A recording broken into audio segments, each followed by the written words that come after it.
Ito ang nakakagulat. Viral turning ngayon sa mundo ng social media ang di-wari balitang talagang totoo ang kasabihan na ang karma diligid magsaba. Kung ano ang ginawa mo sa kapwa mo, ay siya rin babalik at mangyayari sa iyo. Matapos ang ginawa pang ligipit ng pamilyang Duterte na halos taplakan na ng lupa si Vice President Sara Duterte Carpio at hindi pa nakontento ay tila sapiltan pang dinala sa The Hague, Netherlands ang dating Pangulong Rodrigo Roa Duterte para isoko at mahatulan sa dayo ang hukuman. Sadyang tila digital na talaga ang karma matapos manalo ang inindorsong kandidato ng alyansa ni Pangulong Bongbong Marcos Jr. Mukhang tila halos lahat ay nag-iba ang ihip ng hangin at di mo ni bumaliktad na tila nilaglag na at tila bagang iniwan na lang sa ere matapos ito inendorso or inisnab at hindi sumaipot sinisagawang alyansa Thanksgiving dinner ng senatorial-elect na dinaluhan ng kasalukuyang Pangulo ng Republika ng Pilipinas sa walang iba kundi si Pangulong Bongbong Marcos Jr. Isang senator-elect lang sa alyansa para sa Bagong Pilipinas ni Pangulong Bongbong Marcos Jr. ang sumipot sa isinagawang Thanksgiving dinner ng Coalition Kamakailan Labang. Sa kabila nito ay hiniling ng Pangulong Bongbong Marcos Jr. na isang tabi ng politika. Tila lumabas ang ubong-ubong kaugnay sa tampo ng ilang miyembro ng alyansa para sa Bagong Pilipinas ang senatorial slate ng kasalukuyang administrasyon. Hindi lahat ng 11 miyembro nito ay pinalad na makasama sa winning 12 candidate na naiproklama na kumapilan lamang. Ilang oras matapos maiproklama ng COMELEC, ang 11th placer lang na si re-election na Senator Lito Lapid ang dumalo sa Thanksgiving party kasama si Bongbong Marcos Jr. Hindi naman ito big deal sa Pangulo, sa halip ay nakiusap siya na isang tabi muna ang pumupolitika at focus na sa serbisyong publiko. Pero maskin si Pangulong Bongbong Marcos Jr., inaming sana ay naging mas magandang resulta ng 2025 midterm election kung hindi lang 6 ang nagwagi mula sa kanyang senatorial slate. Pinasalamatan niya ang media dahil naibabalita ang kanyang panig sa kabila ng mga isyu na umusbong na nakaapekto rin sa pagkapanalo sana ng kanyang alyansa. Kabilang na pagkakalas ng kanyang kapatid na si Senator-elect Amy Marcos mula sa alyansa sa gitna ng kampanyahan.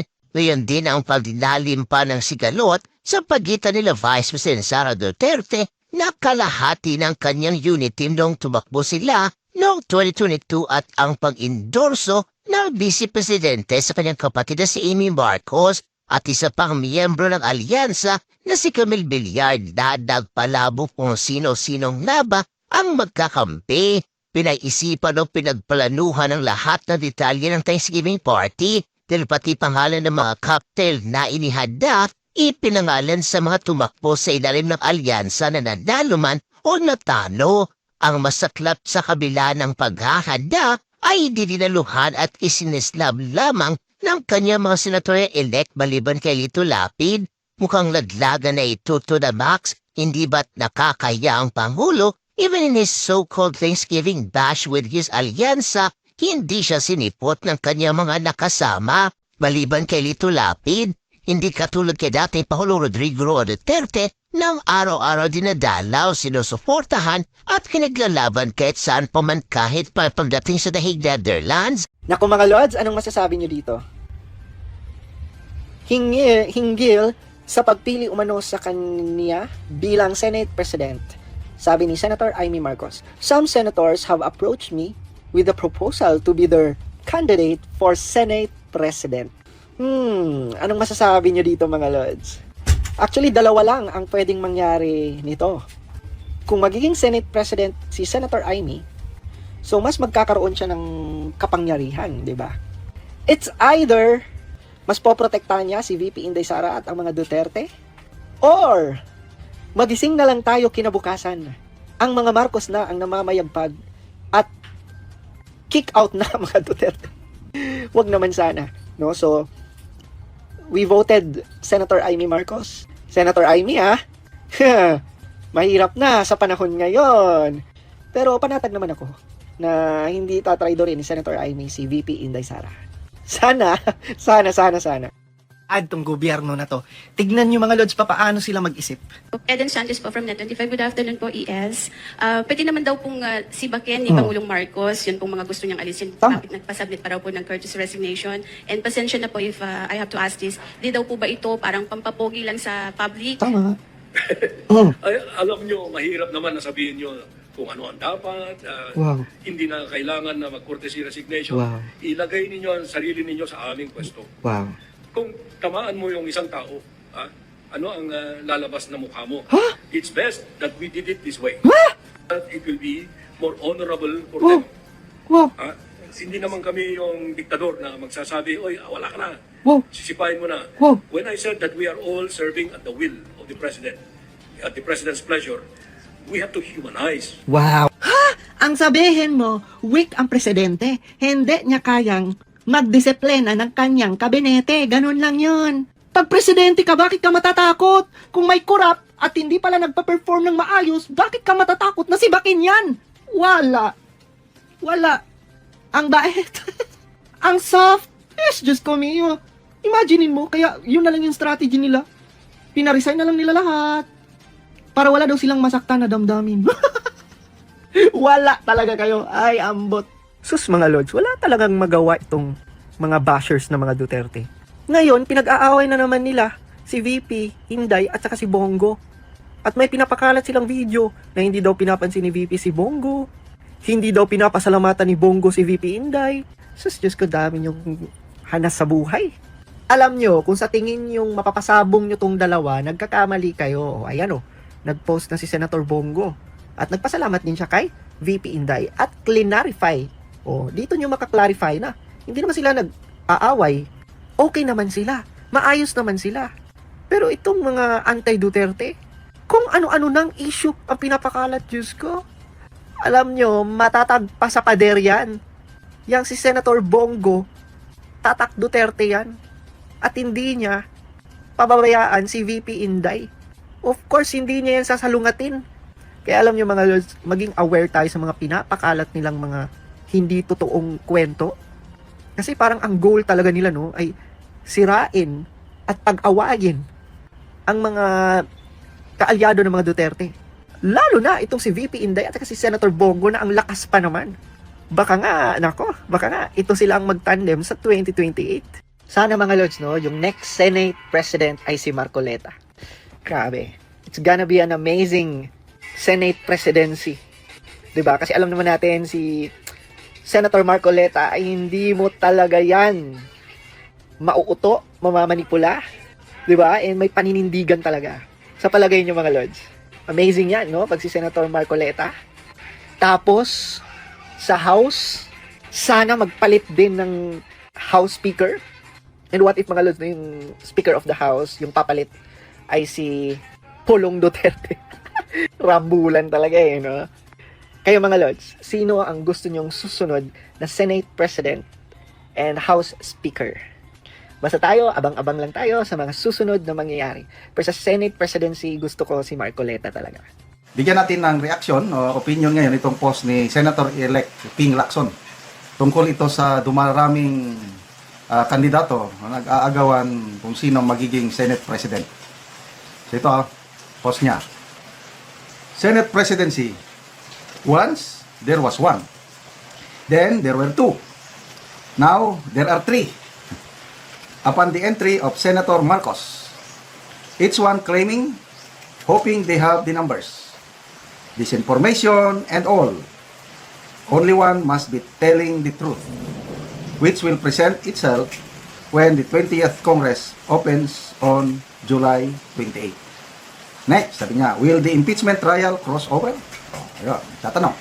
So, dumarami na nga ang labanan, ang naglalaban-laban, tatlo na sila. Kasi may official statement si Senator Amy kahapon na sabi niya may mga lumalapit sa kanya na hinihimok siya na kakandidato bilang Senate President. So, si Senator Escudero, klaro na gusto niyang manatili.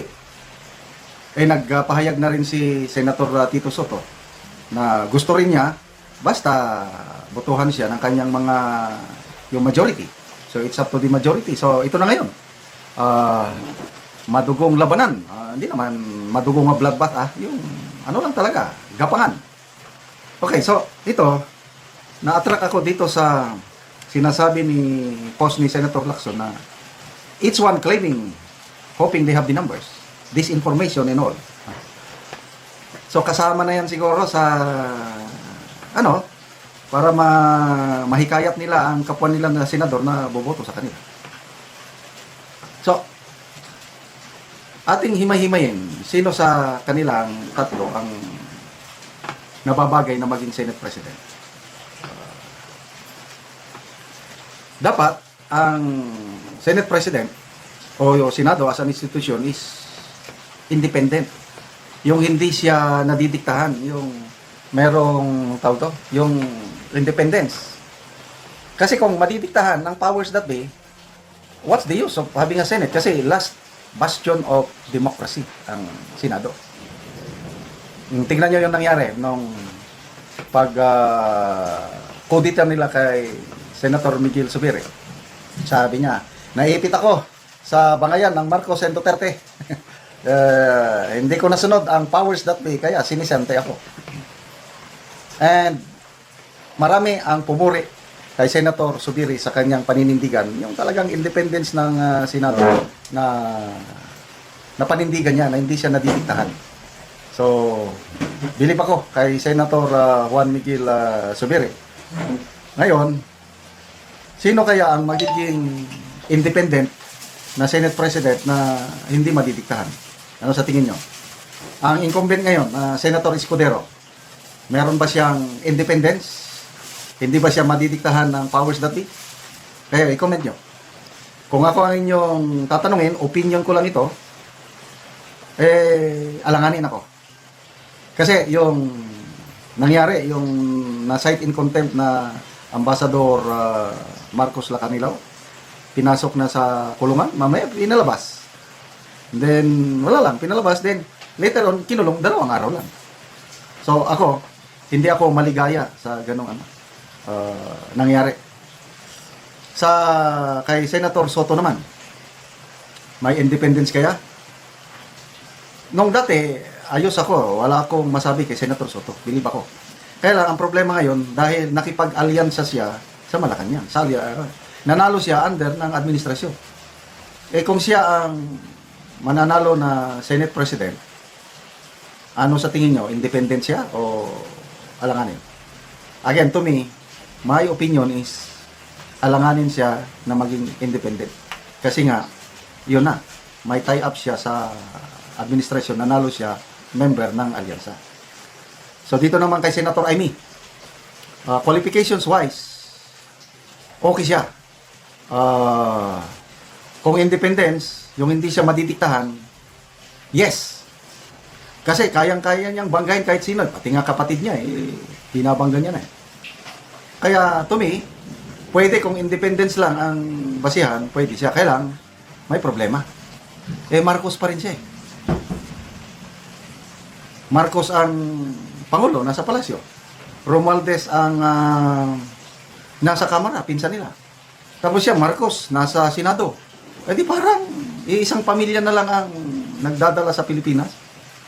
Judiciary na lang din nila hawak. Kaya yun ang yun ang disadvantage ni Senator Amy Marcos. So, sino ang pinaka-the best? Kung pala rin, kung may numbers. To me, pinaka-the best sana si Senator Marcoleta dahil baguhan siya, kaya lang, eksperyensado na sa batas. Pati kang abogado, matagal experience niya sa Kamara. Ang aking choice sa Senate President ay si Senator Rodante Marcoleta. But I'm not sure sa numbers game na yan kung sino ang makakuha ng majority 13. Ang prediction ko nito ang most likely na makakuha kung mag-merge itong Duterte and Villar Black, siyam na sila. Itong grupo ni Senator Juan Miguel Zubiri, may mga grupo rin siya. Kung makipag-tie up sa grupo ni Senator Amy, ayun, may numbers na sila maka-13. Kaya sila na ang bahalang mamili kung sino ang kanilang maging Senate President. So, matatalo si Senator Escudero at Senator Tito Soto once na nag-merge ang grupo ni Senator Subiri. Yung Magic 7 niya noon, nandyan pa sila eh. 5 na lang ata niya sila ngayon, or 4. Makipag-tie up sa grupo ni Senator Amy at sa Duterte Black. Ayan, sila ang mamimili ng karapat-dapat na maging Senate President. Bigyan natin ng reaksyon at opinion itong official statement ni Senator Amy Marcos. Publish sa kanyang official Facebook page 1 hour ago. So, ang title, Senator Amy R. Marcos Statement on the Senate Presidency. Okay, so talagang maraming naglalaban-laban magiging Senate President. Senator Escudero gustong manatili. Senator Tito Soto nagsabi na interesado siya. Kaya lang, depende daw sa majority. O, maraming nagsasabi, Senator Marcoleta. Ito ngayon, si Senator Amy. Basahin natin kanyang statement. Wait, some senators have approached me with the proposal to be their candidate for Senate President. So may dagdag pa siya. Kaya lang, dito lang muna tayo sa pagiging Senate President. So, sino ang nag-approach sa kanya kung ang Duterte Black? Expected yun. Aanim sila, wala rin. So, sino kaya itong mga iba? I'm sure dito sa incumbent. Wala dito sa mga... Pwede rin, sana. Pwede rin dito sa nanalo si Senator Pia Cayetano dahil pareha silang member ng Nationalista Party. Pwede rin si Senator Alan Peter Cayetano. Yan. So, nakikita ko, mag-merge itong Duterte Black na 6 at saka yung other members ng Nationalista Party, magkapatid na Cayetano, Mark Villar. So, 6 ang Duterte Black plus itong Villar, 9 na sila. Marami-rami na yan.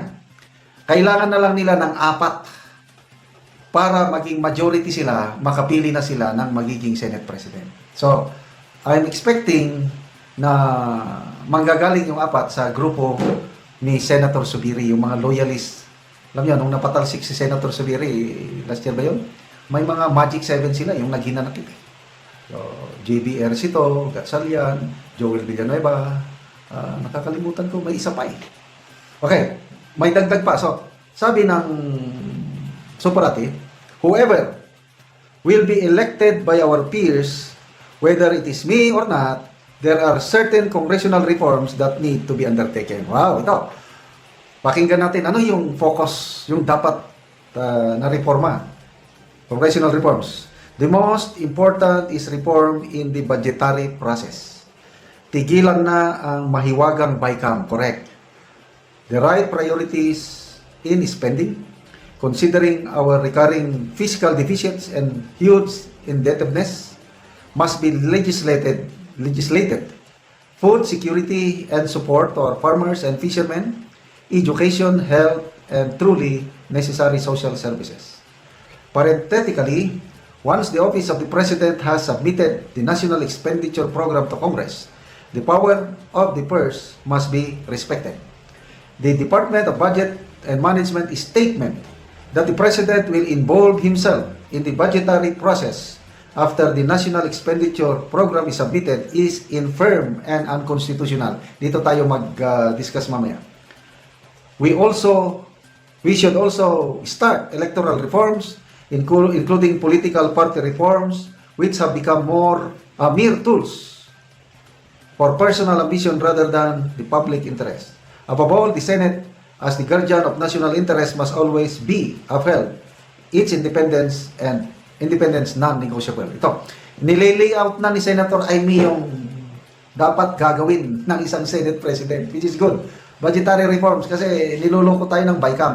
Kaya lang, hindi naman maganda yung statement ng DBM na ang Pangulo makikialam daw, mag-attend daw sa BICAM.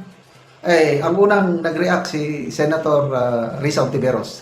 First time kong narinig na sinupalpal niyang Pangulo. Hindi pwede yan.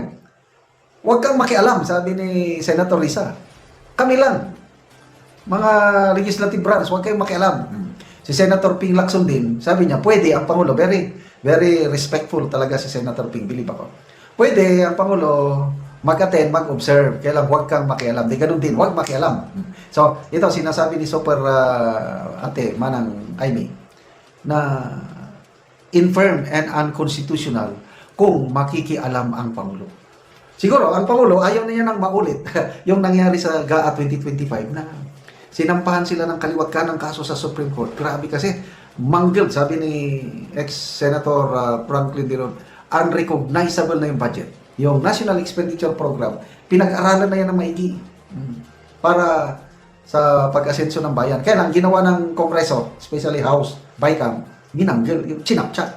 Tinanggal nila yung ayaw nila, isiningit yung gusto nila yun. Yun ang sinasabi ni Senator Lacson na ang presidente, wag lang yung courtesy resignation ng cabinet ang pagtutukan. Sana gamitin ng presidente ang kanyang persuasive powers to influence ang Congress, lalo na ang mga congressmen, na tanggalin na, itigil na yung budget insertions, yung mga pork barrel nila, which is billion, yun ang nagpapahirap, sabi ni Senator Lacson. It's a lethal virus na nagpapahirap sa bayan. Okay, so good luck sa labanan sa Senate presidency. So sino? Sana magaling dito sa Duterte Black. Pwedeng Marcoleta, pwede rin itong si Senator Amy, ako pwede rin si Senator Juan Miguel Zubiri. Yan ang mga independent-minded, hindi nadidiktahan talaga. Usapan natin ngayon ang posibilidad na si Senator Amy ay maging Senate President. Mayroon siyang official statement tungkol nito na sinabi niya na may mga lumalapit daw sa kanya na nagsasabi, mga kapwa niya senador nagsasabi na gusto nila maging Senate President si Senator Amy. So anong mangyari kung maging Senate President siya? Grabe, ang nasa Malacanang, Marcos Jr. Ang nasa Kongreso, Speaker of the House, pinsan nila Romualdez. Ang nasa Senado, another Marcos. So hawak na nila ang lahat ng branches of government except judiciary. So kung matuloy ito, hindi kaya maging grabe na yung super dynastic power ng Marcos Romualdez. So ito may post si Optic Politics 3 hours ago. Sabi niya, tama na, ang huling power grab ng pamilyang Marcos ay dapat pigilin. So isa si Optic Politics na pro Duterte influencer ito. Binabasa ko palagi ang kanyang mga editorial, So i-share ko sa inyo at bigyan natin ng reaksyon. Itong sabi niya, tama na ang power grab ng pamilyang Marcos. Sabi niya, hindi na ito chismis. Isa na itong mapanganib na realidad.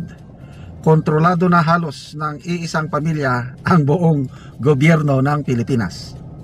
Si Ferdinand Marcos Jr. nasa Malacanang. Si Martin Romualdez ang speaker ng Kamara at ngayon si Amy Marcos naman ang itinutulak na maging susunod na Senate President. Ito ay hindi pamamahala. Ito ay dynastic na pananakop. Isang tahasang insulto sa demokrasya at isang babala sa bawat Pilipinong nagmamahal sa bayan. Okay.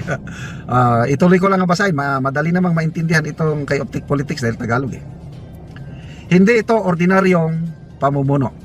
Ito ay ugaling harit rena na pinapalamutian ng boto. Mas malala pa, sabi niya, hindi magkakampi, kundi nagbabangayan ang magkakapamilya. Si Amy ay palaging salungat. Si Amy ay palaging salungat sa mga palisiya ng kapatid niyang si Bongbong. Binabatikos at binabanatan niya rin ang pinsang si Romualdez. Okay? So kung ganyan, siya ang check and balances. Hindi makontrol ng Marcos Romualdez dahil ang last bastion of democracy is Senate. So kung binabatikos, kinukontra ni Senator Amy ang mga ginagawa ni PBBM at Martin, edi maganda. Anong mangyayari kung tatlong sangay ng gobyerno ay hawak ng tatlong personalidad na galing sa iisang pamilya pero kanya-kanyang agenda? Hindi pamumuno ang tawag dyan. Ito'y politikang barilan sa loob ng palasyo habang ang bayan ay naiwang luhaan. Okay. Hindi ito katanggap-tanggap at lalong hindi ito ligtas para sa ekonomiya. Anong tingin ng mga dayuhang mamumunuhan sa gobyernong nakasandal sa iisang apelyido? Wala. Makikita nila ang Pilipinas bilang isang unstable na bansa kung saan ang batas at institusyon ay sunod-sunuran sa interes ng pamilya. Ang Senado, na dapat ay huling depensa ng checks and balances, ay gustong gawing extension ng dinastiyang Marcos para walang kukontra, walang mag-iimbestiga at walang magbabantay. Yan, medyo delikado kung magkakaganito nga. Hindi tayo bulag. Alam natin ang nangyari noon. Bilyon-bilyong pundo ng bayan ang ninakaw, ang malayang pamamahayag ay sinakal ito ng martial law, at ang katarungan ay ginawang laruan ng iilang makapangyarihan. Ngayon, gusto nila itong ulitin. Hindi para maglingkod, kundi para siguruhin ang pag-ahari nila sa henerasyon ngayon at sa susunod pa. Ito ay hindi serbisyo publiko kundi pag-aharing may bahid ng karangyaan, kapalaluan at kasakiman. Panahon na para tutulan ito. Ang mga senador ay dapat bumoto hindi base sa takot, utang na loob o alyansa kundi para sa bayan. At tayong mga Pilipino, dapat tayong magsalita ngayon, hindi bukas. Dahil kung pahihintulutan nating muling ang kinin ng iisang pamilya, ang lahat ng kapangyarihan ay mawawala. Ang mawawala ay hindi lang kinabukasan natin, kundi ang mismong kaluluwa ng ating republika. Ito, meron siyang karikature na inilagay, ang ganda. Circus. So, ang executive, Marcos. Ang House, Romualdez. Ang Senate, another Marcos. So, laro-laroan na lang, circus na lang ang politika sa Pilipinas. Yan ang paglalarawan ni Optic Politics. So, anong masasabi nyo dito mga kaibigan? Magbasa tayo sa mga comments. GC Laurito, agree. Sabi niya, pwede si Marcoleta. Kay C, sabi niya, Senate President Marcoleta, Senate Pro Tempore Senator Amy. Grace din ako. Sabi niya, yes na yes kay Senator Marcoleta. Jubin Thailand, Lamusi, yes to Marcoleta. So, halos lahat ito sa Duterte Black, Marcoleta ang tinutuboy. Ako rin. Kung akong tanungin nyo, Marcoleta, pinaka-the best. Kailangan natin si Senator Amy. Yan, pwede. Pro tempore na lang siya. So, basta importante, manalo muna si BP Inday Sara sa kanyang, sa kanyang impeachment. Basta importante, buo yung Duterte Black at ang maging Senate President galing sa Duterte Black, wag lang yung dati. Kasi delikado yung dati. At yun nga mga kababayan, anong masasabi niyo sa balitang ito? Maaring ihayag ang inyong opinyon at kuro-kuro sa comment section sa ibaba. Huwag din kalimutang mag-like, mag-subscribe at mag-share sa bidyong ito. Maraming salamat sa panonood.